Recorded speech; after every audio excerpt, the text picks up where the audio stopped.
Greetings and welcome to the RC Wall Vacuum channel. Since the weather's turning ugly and winter's on its way, this video is going to be the beginning of a series of videos I'm going to do on the winter vehicle here, which is going to be the OBR Powered Rovan 450 XLT, and I got the energy tracks on there. So last year when I first put these tracks on, I still had the stock Rovan 45cc engine in there and clutch, and neither were up to the task, especially the clutch. It burned up real quick, and I mean these things do put quite a bit of load on here, so that's why I decided to go with the OBR 47cc in there.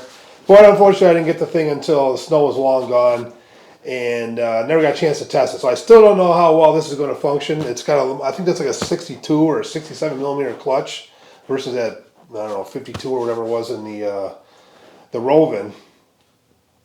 So it even gets to the point where I can test this thing out. There's a couple things I got to do with it. I did some videos last year on correcting some of the issues with the way these mount on these vehicles. But one other issue is I didn't take care of them. I took care of them. If anybody's going to put energy tracks on your vehicle, you might want to do this. But it's down here in the adjusters. You definitely want. They don't include any jam nuts on there to lock them in place. And if you don't, those things walk off, and then the track skips the wheel and rips the anodizing up.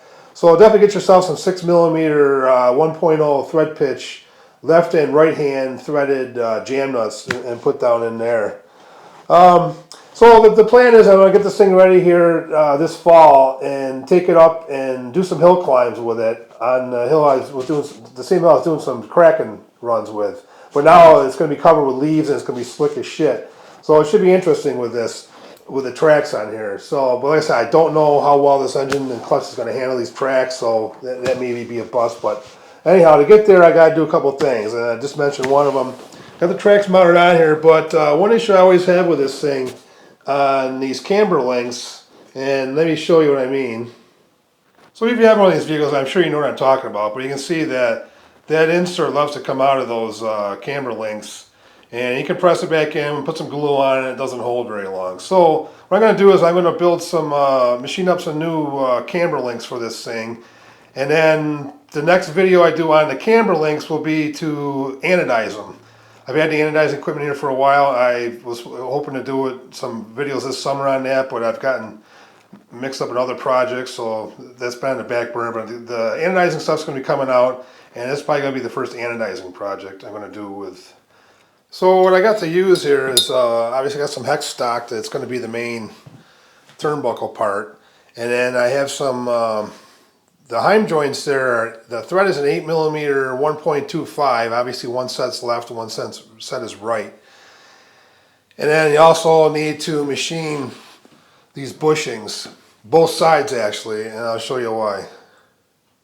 So over here at the spindle carrier, there's obviously a spacer, at least with these tailors. I don't remember what the stock ones was like, but so I got to have the bushing there to take up that, and it's also, it's a 5mm bolt and it's an 8mm bore on these heim joints, so that bushing takes care of that, and then also the spacing. And then up here where it mounts in the shock tower,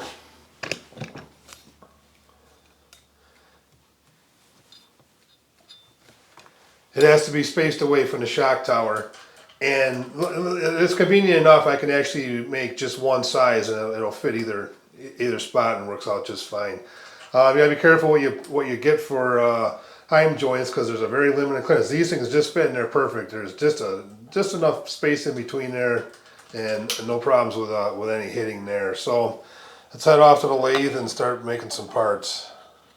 So the first part I got to make are these little shoulder bushings that go in the ball ends, and I got a piece of 1/2" aluminum rod, so let's head to the lathe to do that.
So the next part is going to be the turnbuckle of this piece of hex.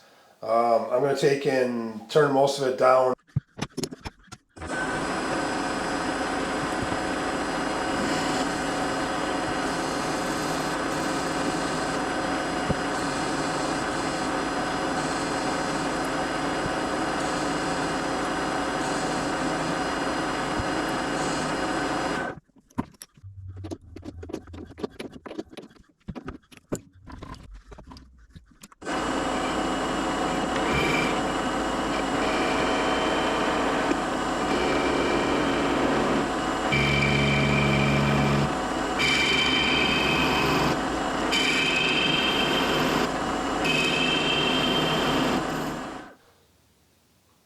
So camber link number 1 is in place now.